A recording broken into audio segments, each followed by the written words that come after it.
Hello hi అందరికీ నమస్కారం అండి. Welcome to C K Gautam blogs. ఈరోజు పలంనేరు టమోటా మార్కెట్ యార్డ్లో టమోటా రేట్లు ఏ విధంగా ఉన్నాయి ఇప్పుడు చూద్దాం. అందుకంటే ముందు మన ఛానల్లో ఉన్న ఫస్ట్ టైం చూస్తుంటే ఇద్దరు సబ్స్క్రైబ్ చేసుకోకపోతే త్వరగా సబ్స్క్రైబ్ చేయండి.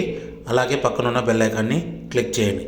అలానే ఇక ఈరోజు పలంనేరు మార్కెట్ యార్డ్లో మూడో రకం క్వాలిటీ 15K బాక్స్ వచ్చేసి 50 రూపాయల నుంచి 100 రూపాయల వరకు తీసుకున్నారు. థర్డ్ రకం క్వాలిటీ 50 రూపీస్ నుంచి 100 రూపీస్ వరకు తీసుకున్నారు థర్డ్ రకం క్వాలిటీ. ఇక సెకండ్ రకం క్వాలిటీ విషయానికి వస్తే 110 రూపాయల నుంచి 200 రూపాయల వరకు తీసుకున్నారు. 110 రూపీస్ నుంచి 200 రూపీస్ వరకు తీసుకున్నారు సెకండ్ రకం క్వాలిటీ 15K బాక్స్. ఇక టాప్ అండ్ టాప్ విషయానికి వస్తే ఇప్పటివరకు జరిగిన యాక్షన్ ప్రకారం 210 రూపాయల నుంచి 400 రూపాయల వరకు తీసుకున్నారు. 210 రూపీస్ నుంచి 400 రూపీస్ వరకు తీసుకున్నారు 15K బాక్సు పలంనేరులో. ఇది ఈరోజు పలంనేరు టమోటా మార్కెట్ యార్డ్లో టమోటా రేట్లు.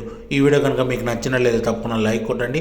ఇక ఇలాంటి మరిన్ని మార్కెట్ వివరాల కోసం మన ఛానల్ని తప్పకుండా సబ్స్క్రైబ్ చేయండి. థ్యాంక్ యూ, మీ గౌతమ్.